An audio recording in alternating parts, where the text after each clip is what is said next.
Welcome to Firewall's Flashpoints, the podcast that dives into the global fault lines and the digital trenches where the future is being decided.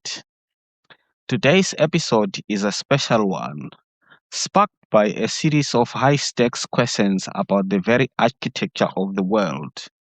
As of April 2026, the ground is shifting beneath our feet. From the crumbling schools in the UK to the desert battlefields of Iran, we are asking the hard questions.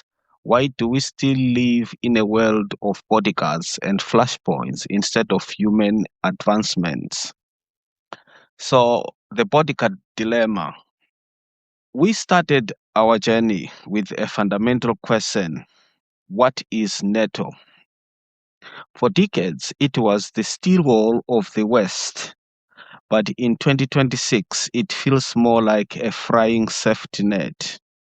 We've discussed why Europe and specifically the UK feels they need the US as a bodyguard. It's not just about tanks, it's about the enablers, the satellite, the long range logistics, and the nuclear umbrella.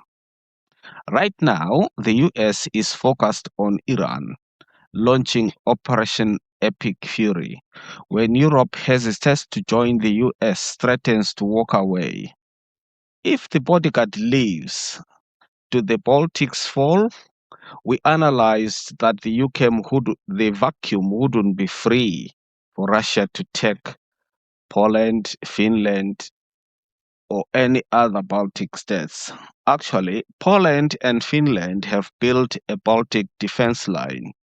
But without the US, the risk of salami slicing small gray zone attacks becomes a daily nightmare.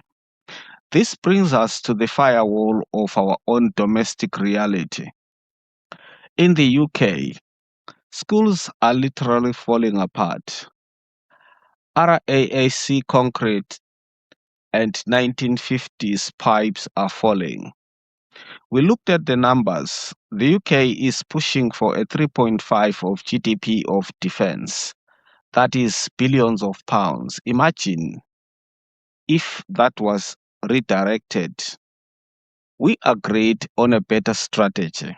Thus, the UK is pushing for 3.5% on defense. How about human advancement? Instead of global strike capabilities, we could fund future proof education systems, a green transportation revolution, a real partnership with Africa, not to extract their cobalt, but to help them build the factories to process it. Perhaps the most provocational part of our conversation is Russia. Russia is a country that needs friends. They have the gas the world needs. The other countries have the technology to modernize it. Why can't we work together? We looked at history, the Apollo Soyuz handshake, and the smallpox eradication. It can be done, but the trench of the mistrust is deep. As a wrap up to this opposite, we have to face the ultimate roadblock. To reach a war free society, someone has to take the first step. So, between the US and Russia, who is the harder sell in 2026? Now, let's look at what our verdict is. In 2026, the United States might actually be the harder one to convince. Why? Because Russia is economically desperate. They need the deal. The US, however, is currently led by an administration that views alliances as transactions and adversaries as targets. For the US to take the first step, they would have to fundamentally change their identity from a superpower to collaborator. You have been listening to Firewalls and Flashpoints. If we can spend billions to destroy a bunker in Iran, surely we can spend it to build a school in Manchester or a refinery in Lagos. The technology for human advancement is already here.